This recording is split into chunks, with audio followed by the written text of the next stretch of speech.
Magandang araw sa ating lahat. Ngayon naman ay aking tatalakayin ang Filipino sa Keto 12 curriculum.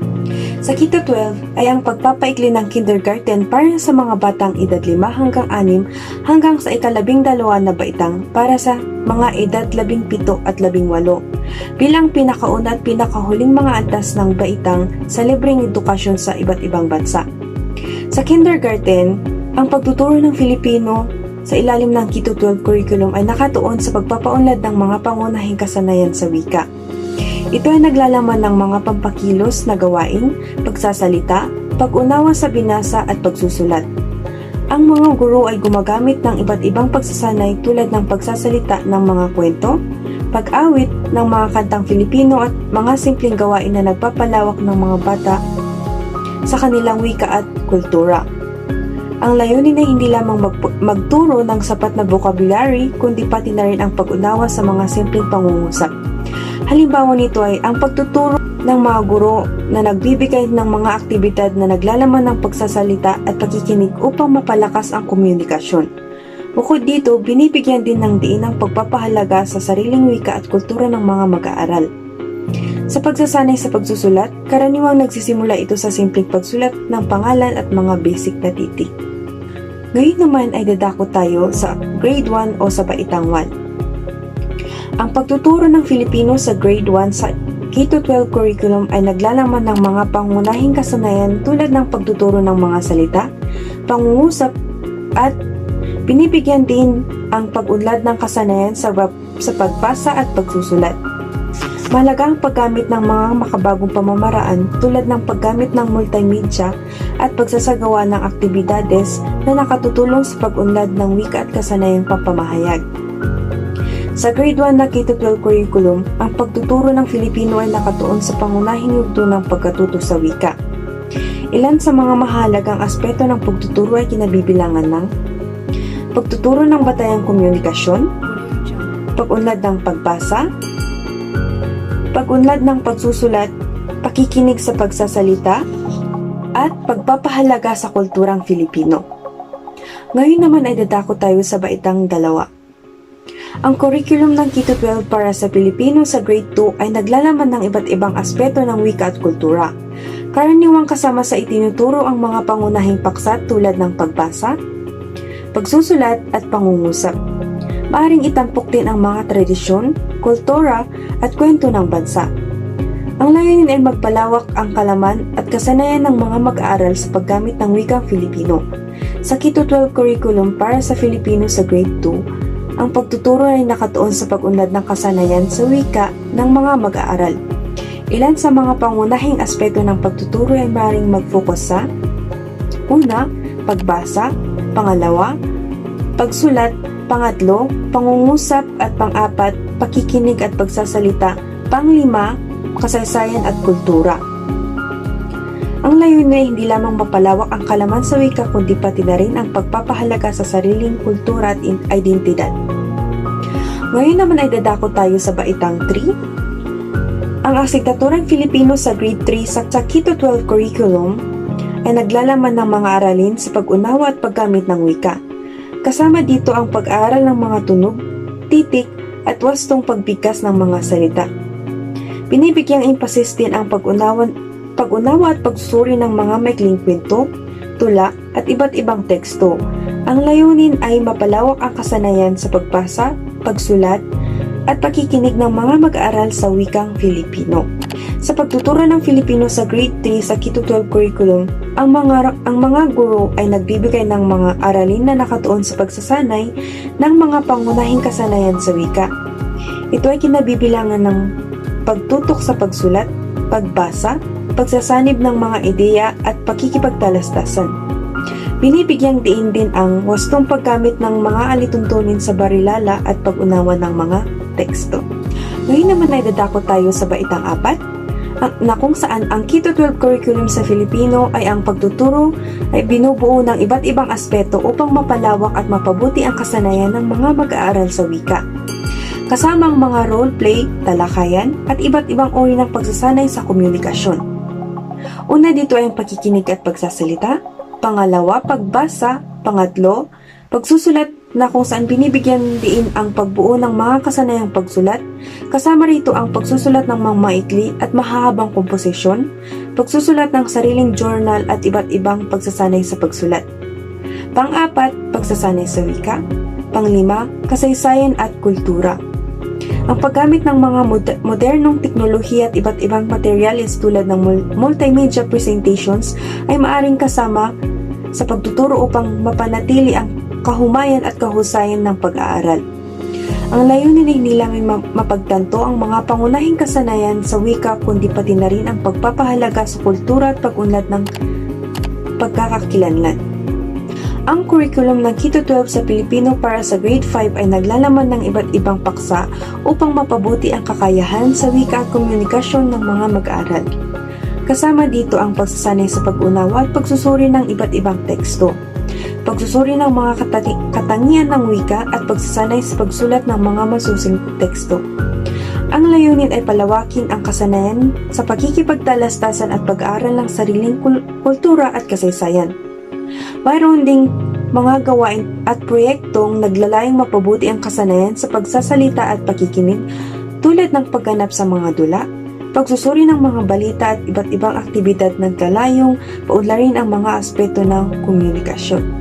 At ngayon naman ay dadako tayo sa baitang 6, na kung saan sa Keto 12 curriculum ng grade 6 sa Filipino ay tinututukan ang mga aralin sa pagpapaunlad ng kasanayan, sa pagbasa, pagsulat, pakikinig at pagsasalita.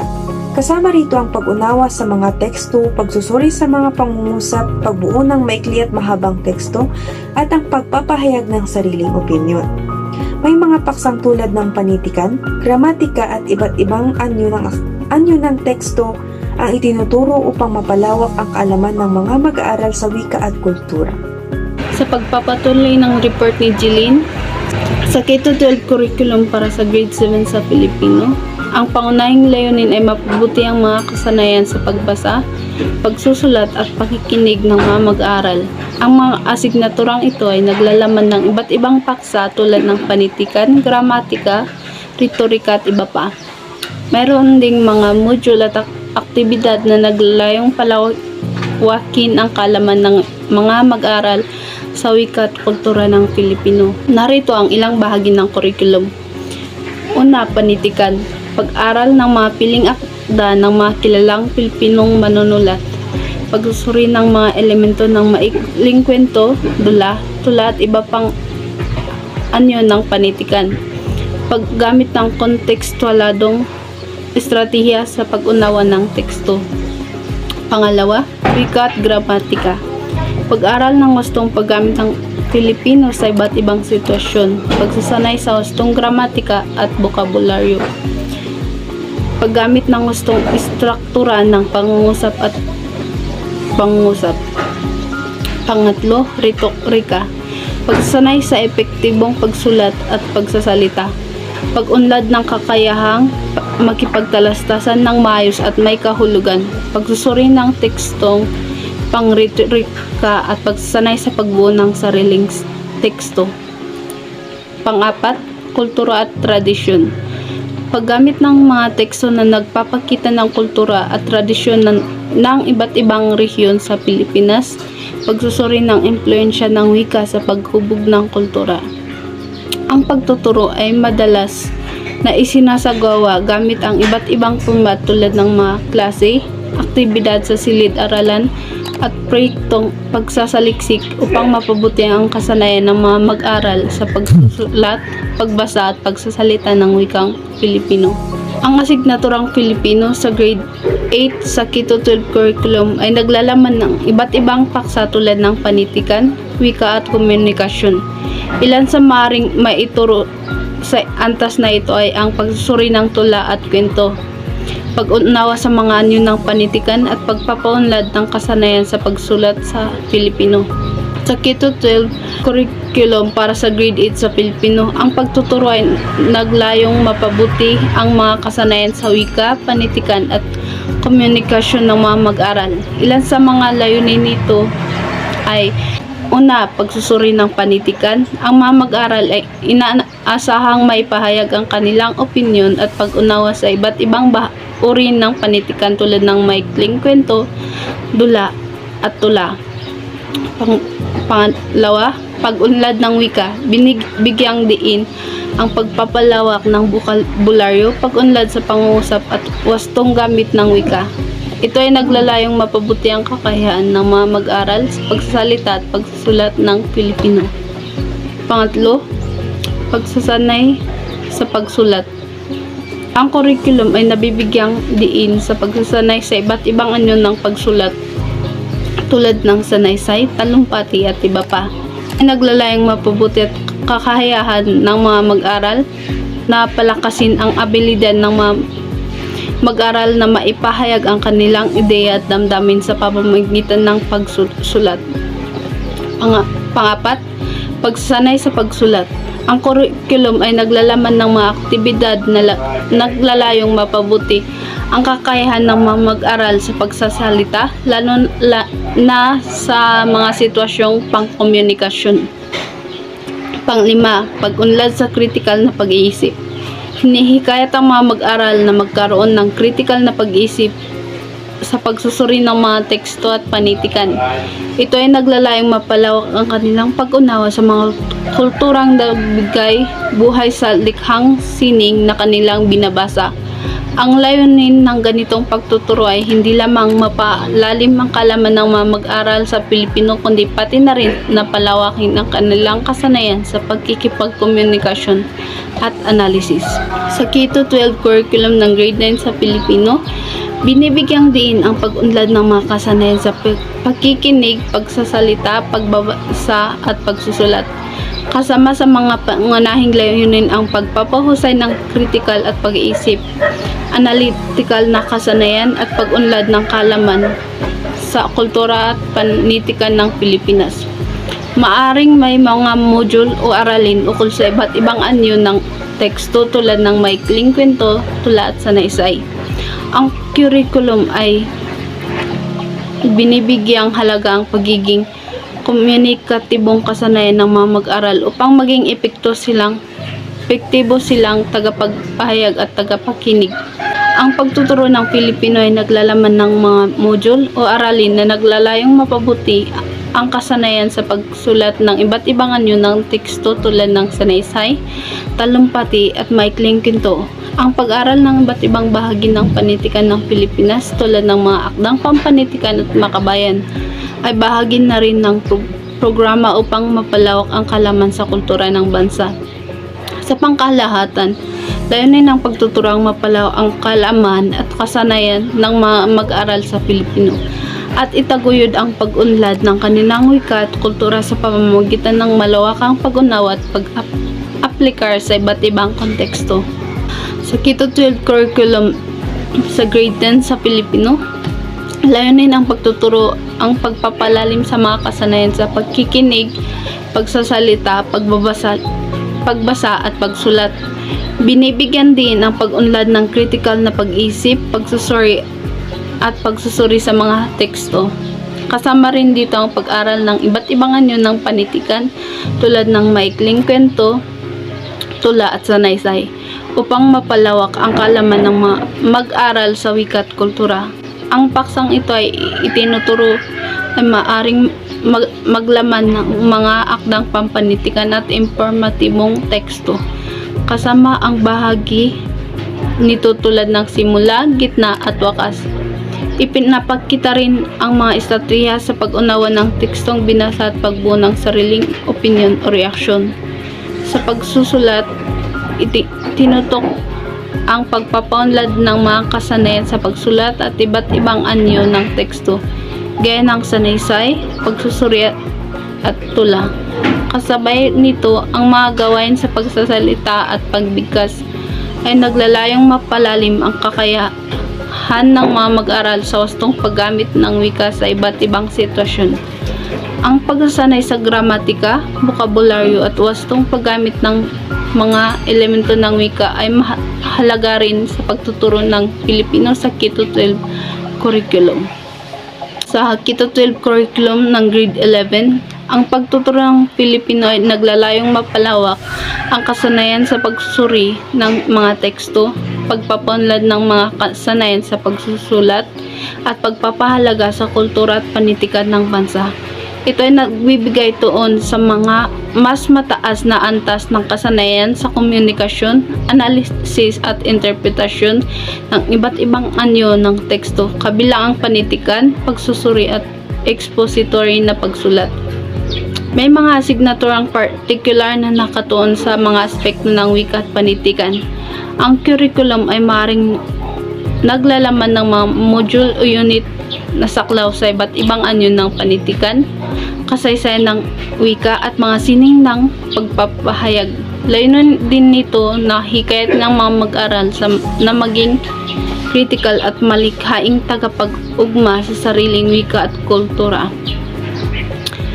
Karagdagan, ang Keto 12 ay naglalaman ng mga signaturang nakatuon sa pakikipagtalastasan tulad ng pagtuturo ng wastong gramatika, retorika at iba pang kasanayan sa komunikasyon. Ang mga ito ay layuning magpalalim ng pag-unawa ng mga mag-aral sa kanilang sariling wika at sa iba't ibang anyo ng panitikan. Ang asignatura sa Pilipino sa Keto 12 curriculum ay may layuning palalimin ang pangunahing kasanayan sa wika, literacy at panitikan ng mga mag-aral. Ito ay binubuo ng mga paksang nagtatampok ng iba't ibang anyo ng teksto tulad ng panitikan, teknikal na pagsusulat at publikong pagsasalita. Ang Keto 12 curriculum sa grade 12 ng Filipino ay naglalaman ng mga paksang tulad ng panitikan ng Pilipinas, pagsulat sa Filipino sa piling larangan at pag-aral ng wika at panitikan. Kasama rin ang mga asignaturang naglalayong mapalawak ang kaalaman ng mga mag-aral ukol sa kultura at panitikan at kasaysayan ng Pilipinas. Sa grade 12 ng Keto 12 curriculum sa Filipino, ang pagtuturo ay naglalayong paunlarin ang mga kasanayan ng mga mag-aral sa iba't ibang aspekto ng wika at panitikan. Narito ang mga pangunahing bahagi ng pagtuturo. Una, panitikan ng Pilipinas. Ang mga mag-aral ay inaasahang pagtunan ang pag-aral ng mga klasikong akda ng panitikan ng Pilipinas, kasama rito ang pag-unawa sa konteksto ng mga tikhang pampanitikan, pagsusuri ng simbolismo at pagsasanay sa critical thinking. Pangalawa, pagsulat sa Filipino sa piling larangan. Binibigyan ng kahalagahan ang pagsasanay sa mga mag-aral na makapagsulat sa iba't ibang larangan tulad ng pagsulat ng sanaysay, editorial, pagsusuri ng tekstong panitikan at iba pang anyo ng pagsulat na may critical na pag-iisip at malinaw na pagpapahayag. Pangatlo, pag-aral ng wika at panitikan. Ito ay naglalaman ng masusing pag-aral sa istruktura ng wika, kasanayan ng wika at iba't ibang anyo ng panitikan. Binibigyan ito ng din ang pag-unlad ng mga mag-aral sa sining ng pagsusuri ng teksto. Pang-apat, kasanayan ng panitikan. Layunin ng pag-aral na ito na palawakin ang kalaman ng mga mag-aral sa kasaysayan ng panitikan sa Pilipinas, kabilang ang mga yugto ng pag-unlad nito at ang mahalagang pagbabago sa loob ng mga taon. Panglima, kulturang popular. Kasama sa curriculum ang pagsasanay sa pagsusuri ng kulturang popular sa konteksto ng wika at panitikan. Ito ay naglalaman ng pagsusuri sa iba't ibang anyo ng mga sining at kultura na nagpapakita ng ugnayan sa lipunan. Sa pangkalahatan, ang layunin ng pagtuturo sa grade 12 ng Pilipino sa Keto 12 curriculum ay hindi lamang mapalalim ang kaalaman ng mag-aaral sa mga aspekto ng wika at panitikan, kundi pati na rin ang kanilang kakayahan sa mag-aplikar ng mga natutunan sa iba't ibang sitwasyon. Magandang araw din sa ating lahat. Ako po si Danica Padilla at ngayon naman ay tatalakayin ko ang Filipino sa binagong kurikulum. Bago yon ay maitatanong ko lamang kung bakit nga ba binago ang kurikulum? Binago ang kurikulum upang mabigyan ng mas magandang kalidad ang ating edukasyon at upang ang bawat mag-aaral ay maging edukadong kapaki-pakinabang. hinubog sa abilidad ng pamumuhay, nagpapahalaga sa sining at pampalakasan. Nagtataglay ng mga kagiliw-giliw na pag-uugali bilang isang makabayan, makakalikasan at makadiyos. At ang isa pang dahilan ay upang makatulong sa atin, upang palakasin ang kakayahan natin sa pagpapahalaga sa sining, agham at teknolohiya. Ngayon naman ay dadako tayo sa ano-ano ang dahilan ng pagre-restruktura ng kurikulum sa batayang edukasyon. Una ay higit na magiging malikhain o inobatibo sa interdisciplinary ang mga guro sa kanilang mga estratehiya sa pagtuturo. Pangalawa naman ay higit na mahahamon ang mga mag-aaral na makapag-isip ng kritikal upang mahikayat silang magsikap na matamo ang kanilang interes o pangarap sa buhay. Maaari rin silang maging interactive ang pinaka-ideal na proseso ng pagtuturo at pagkatuto. Pagkakaroon din ng reciprocal na interaksyon ng mga guro at ang mga mag-aaral sa iba't ibang disiplina sa mga gamiting kagamitan, pangturo at multimedia sources. Kasangkapan din ang wikang Filipino sa pakikipagkomunikasyong sosyal at interpersonal. At ito'y behikulo sa pagtuturo ng mga disiplinang ituturo sa Filipino. Ngayon ay tatalakayin ko naman ang Filipino sa larangan ng edukasyon. Ano nga ba ang Filipino sa larangan ng edukasyon? Malaki din ang ginagampanan ng wikang Filipino sa larangan ng edukasyon. Dahil sa naniniwala ang maraming eksperto na kapag nabigyan ang mag-aaral ng mahusay na edukasyon sa unang wika o sa wikang higit na alam nila ay mabibigyan ang mag-aaral ng cognitive, akademikong kasanayan na magagamit niya sa pag-aaral at pagtalakay ng mga mahihirap o abstraktong kaisipan. At kapag matatag ang pundasyon ng mga mag-aaral sa kanyang unang wika, mabilis at mabisang matuto ang mag-aaral sa pangalawang wika. Ngayon naman ay aking tatalakayin ang mga obserbasyon sa pagre-review ng DepEd sa dating kurikulum. Una ay ang paulit-ulit lamang strukturang gramatikal na itinuturo mula elementary hanggang tersyarya. Hindi pang lingwistika ang pagsusuri at pag-aanalisa ang ginagawa. Hindi rin naman may handa ang mga mag-aaral tungo sa pagpapalawak ng kaalamang kailangan sa pag-aaral sa kolehiyo. Sumunod naman ay hindi lubusang nalilinaw ang apat na component ng kasanayang komunikatibo. Ano nga ba ang apat na component ng kasanayang komunikatibo? Una ay ang kaalamang gramatikal, pangalawa ang kaalamang diskursal, pangatlo naman ang kaalamang strategic, at ang pang-apat ay ang kaalamang sociolinguistic. At hindi rin wastong natatalakay ang panitikan bilang isang disiplina. Hindi rin halos pinagtutuunan ng pansin ang paglinang sa mga kasanayan at kaalaman sa maunawang pagbasa at malikhaing pagsulat. Hindi rin lubusang makatutulong upang matutunan ng mga mag-aaral ang iba pang subject na ginagamitan ng Filipino bilang wikang panturo. At ang panghuli naman ay nananatiling napakababa ang score sa NSAT or ang NAT examination ng Filipino. Kabuuang 64% lamang sa loob ng 3 taon ang naitatala. At ngayon naman, dako naman po tayo sa ang Filipino sa binagong curriculum ng General Education o GED Memo bilang 30 Series of 2004. Filipino 1, Komunikasyon sa Akademikong Filipino. Ang Filipino 1 ay isang metalinguistic na pag-aaral sa gamit ng akademikong Filipino sa iba't ibang sitwasyon at larangan sa paraang interdisiplinaryo at interaktibo. Inaasahang mauunawaan at malilinang sa mga estudyante ang mga kailangang kaalaman at kasanayan sa paggamit ng Filipino sa lalong mataas na edukasyon. Filipino 2, Pagbasa at pagsulat tungo sa pananaliksik. Ang Filipino 2 ay tungkol sa pagbasa at pagsulat tungo sa pananaliksik. Nilalayon nito ang kasanayan ng pagbasa at pagsulat sa iba't ibang disiplina.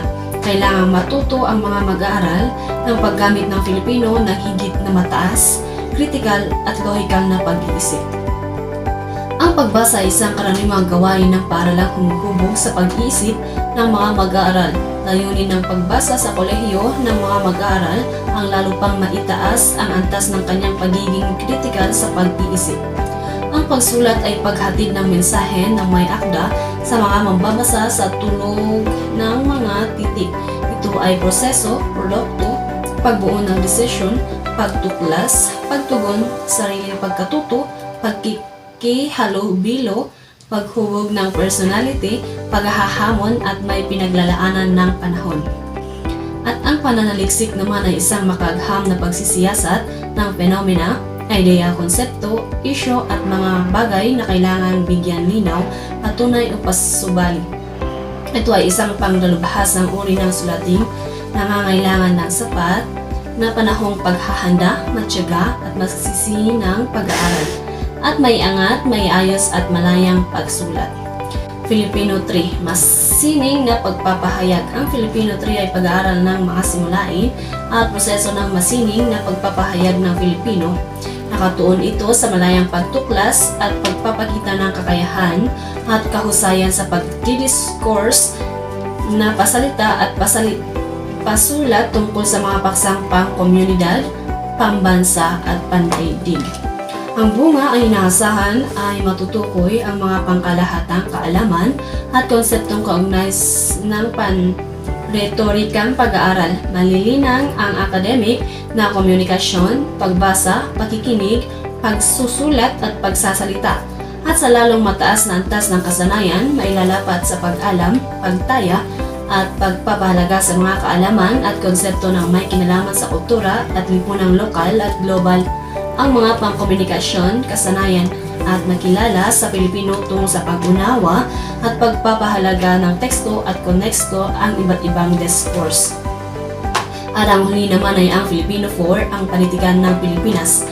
Ang panitikan ng Pilipinas ay tungkol sa pag-aaral ng mga may akda ng Pilipinas, simula noong unang panahon hanggang sa kasalukuyan. Binibigyang diin dito ang mapaghamong kakayahan ng mga mag-aaral sa panahong kinalakihan o kinasanayan. Iniuugnay rin dito ang paglinang ng pagpapahalagang Pilipino. Sunod po dito ay ang mga layunin ng Filipino sa curriculum. Una ay ang ma-develop ang kakayahan ng mga mag-aaral sa larangan ng mataas, kritikal at masining na pag-iisip at mas malawak na pag-unawa at gawaing pagpapahayag sa iba't ibang tunay na sitwasyon. Pangalawa ay ang mapalawak ang siyentipiko at teknolohikal na kaalaman at kakayahan bilang daan sa pagpapalago ng mga nakatagong kalakasan para sa sariling pag-unlad at pagtataguyod ng kagalingang panlahat. Pangatlo, mag-develop at malinawagan ang mga mag-aaral sa kanilang pangako sa pambansang mitiin sa pamamagitan ng pag-unawa, pagpapanatili at pagpapaunlad ng mga kaaya-ayang tradisyon at pagpapahalaga sa lahing Pilipino. Pangapat, makapagtamo ng produktibo at entrepreneurial na kakayahan, kagandahang asal sa trabaho at kaalamang pangkabuhayan na mahalaga sa matatalinong pagpili at nagpakadalubhasa sa magiging proseso. Panglima, magtamo ng kaalaman, makahubog ng kanais-nais na pag-uugali at matutunan ang mga moral at espiritual na pagpapahalaga sa pag-unawa sa kalakasan at hangarin ng tao sa sarili, kapwa-tao at iba pa. At ang panghuli ay mapataas ang sariling kakayahan at pagpapahalaga sa sining at sports. At yan lamang po.